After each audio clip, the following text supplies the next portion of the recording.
curled over her crossword puzzle like the steam rising from her more milk than coffee cup of coffee. Every Sunday morning, my sweet, silent mother taught me the supreme power of precise language because she did her crossword puzzles in Sharpie marker. And now when I try to use obscure foreign words like de rigueur and tête-à-tête in everyday speech, no one appreciates them like my mother, who cared for and counted their every syllable and perfected their spellings so that she could twist them out of this gray world and fit them into the black and white lines of her Sunday crossword puzzle that between children, chores, and chiding she always came back to and she always finished. I do not remember when she first requested my naive linguistic assistance,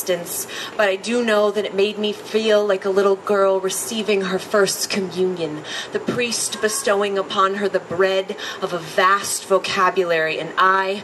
became the most devoted convert. I prayed my dictionary like a rosary, and I confessed the sins of inaccurate synonyms to my thesaurus, and I evangelized, spilling polysyllabic words like a portly wasp on a busy Chicago street corner, calling all to repent from the throes of inarticulateness. But then I remembered that bullhorns and brilliance rarely go together, and I thought of my mother,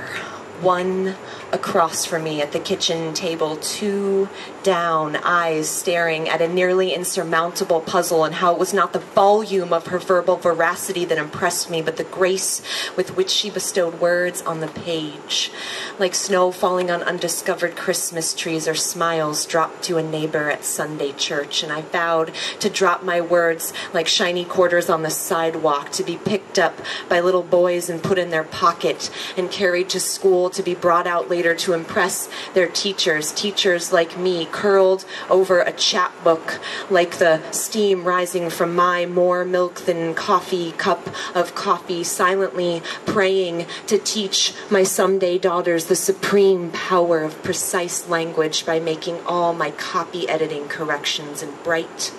red Sharpie marker.